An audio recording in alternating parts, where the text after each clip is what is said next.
Paz Deus, irmãos. Senti de compartilhar esse vídeo, essa imagem bonita. Olha que rio bonito. Olha a cor das águas. Olha o céu, que lindo.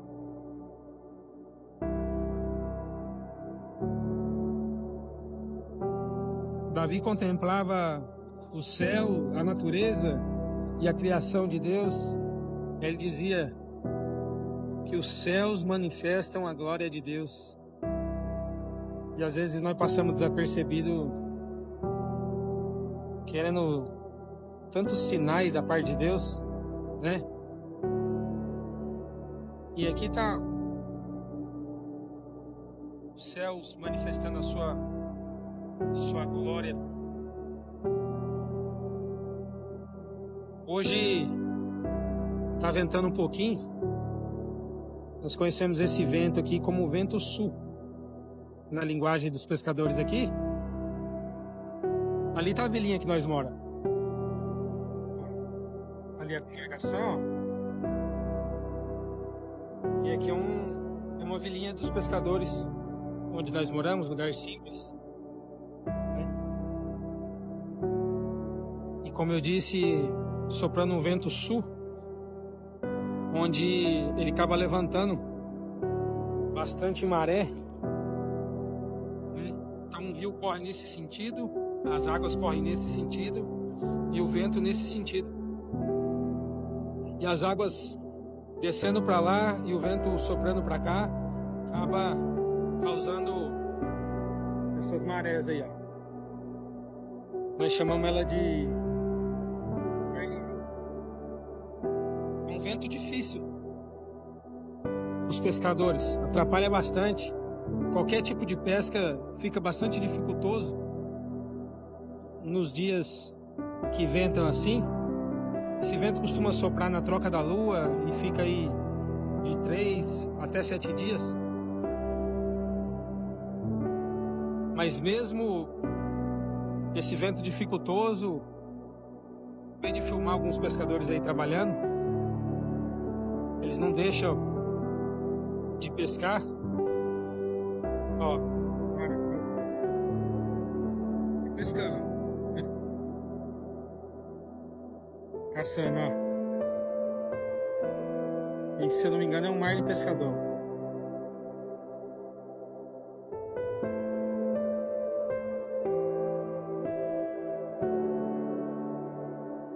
Olhai as aves do céu, não semeiam, não colhem, e mesmo assim Deus provê tudo para elas. Não vê uma ave morrer de fome. E Ele falou para nós: sendo vós filhos,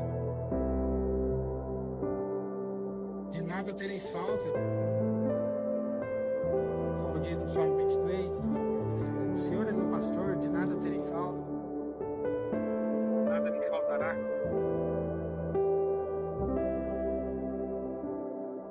Então, irmãos, esse pedacinho aqui, ó, dá mais ou menos uns 3 a 4 quilômetros.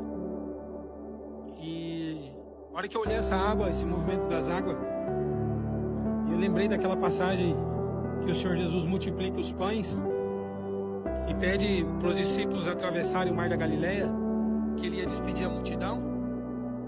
Os discípulos entram no barco para atravessar aquele mar. Hoje nós vemos um barco atravessando aqui com 5 minutos. Um motor, ele atravessa daqui e lá. Mas naquela época não tinha essa tecnologia, né? A tecnologia era os braços. E eles atravessavam remando. O mar da Galileia, de largura ali, talvez uns 13 quilômetros. Era um caminho longo para atravessar remando. Mas mesmo assim, não se viu nenhum discípulo questionando a Deus, porque era comum para eles atravessar de um mar para o outro, de um lado da banda do mar da Galileia para o outro. Mas o que chama atenção, irmãos, nessa palavra é que mesmo estando ele sobre a autorização de Deus, do Senhor Jesus, levantou um vento forte e começou a soprar contrário ao caminho que ele estava trilhando. Então vamos imaginar que, glória a Deus, que nós estamos aqui e nós precisamos atravessar para lá, e o barquinho começa a atravessar aqui e o vento começa a soprar ao contrário. E nós pensamos, raciocinando, um raciocínio humano: o Senhor Jesus mandou nós ir lá, por que esse vento está soprando ao contrário? Né? Lá em Efésios fala que o adversário ele tem o poder sobre os ventos. Quando o Senhor permitiu que o adversário tocasse na família de Ló, a palavra de Deus fala que um vento soprou e derrubou a casa, matou seus filhos. E nós vemos o poder das trevas que está interferindo na natureza. Mas enfim, irmãos, a palavra fala que os discípulos saíram ali no crepúsculo da noite, de tardezinha, e se salvo erro já era 3 horas da manhã, e ele seguia firme remando, e não conseguia atravessar aquele mar. E se encheram de medo, porque a maré estava alta. E para os irmãos entender, para um pescador ter medo de vento ou de maré, o negócio tem que ser feio mesmo. Tem que ser um vento que causa espanto mesmo, porque um vento como esse é um vento comum. Qualquer pescador aqui com menor experiência que tiver, navega com tranquilidade sobre essas águas. Mas a palavra fala que eles se encheram de medo. Mas no meio daquele caos, mesmo estando com a ordem do Senhor Jesus, eles não conseguiam chegar na onde o Senhor Jesus tinha mandado eles. E assim é na nossa vida também. Nós achamos muitas das vezes, porque é o Senhor que mandou, nós não vamos enfrentar barreira, empecilho, prova. E o Senhor Jesus, como sendo um rabino, mestre, ele ensinava de forma teórica, com palavras, mas tinha hora que ele colocava os seus discípulos dentro de uma prova prática.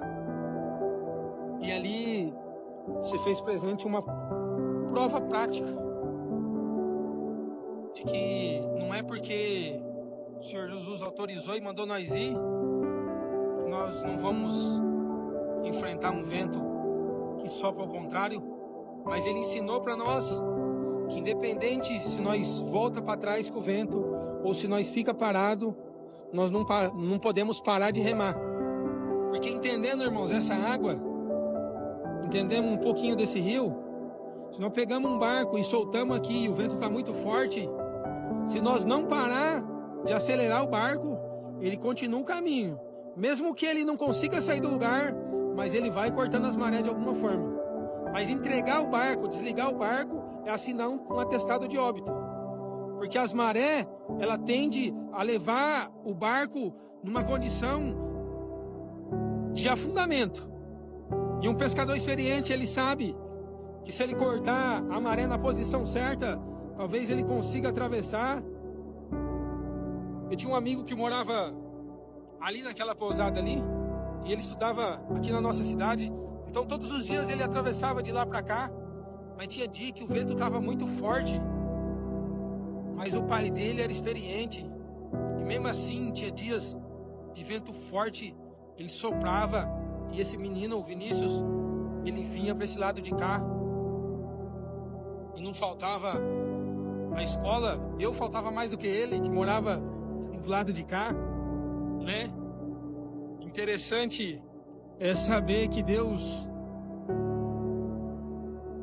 ensina a nós muitas das vezes de forma prática. Mas quando nós estamos pertinho de desistir, não desistir porque nós queremos, porque falta força mesmo. A travessia aquele dia era no remo, era no braço. Talvez os discípulos já estavam cansados de remar. Já estava talvez se entregando. Mas de repente alguém olha e vem um homem caminhando sobre as águas, uma extrema tranquilidade. Como que quem diz assim: por que vocês estão temendo? Foi eu que mandei vocês ir. Tá tudo tranquilo. Tá tudo em paz. E eles olharam e ficaram assustados. E quando Jesus pisou o pé no barco, o mar cessou.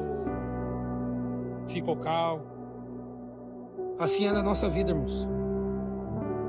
Ele pode não estar presente fisicamente no nosso barco,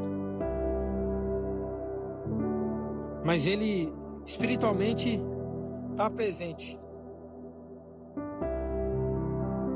Mas tem dia que ele precisa chegar e pisar no nosso barco. Como de lá ele via e sabia tudo o que estava acontecendo no barco, que os discípulos conversavam. E assim é na nossa vida. Talvez nós estamos numa guerra a ponto de desistir, né? E ele está vendo tudo.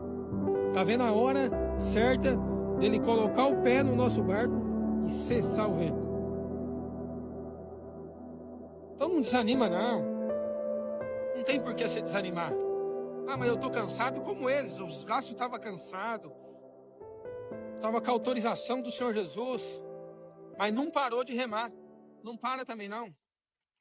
Não para de buscar, não para de acreditar. O segredo é não parar de acreditar. Não pode parar de crer, tá?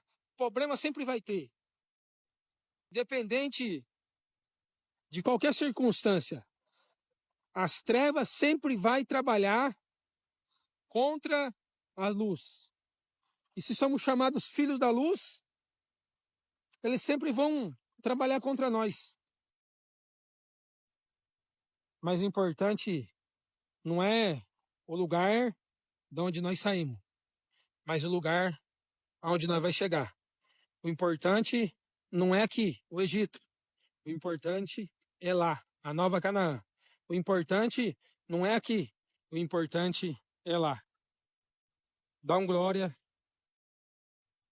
você vai chegar lá. Deus te abençoe.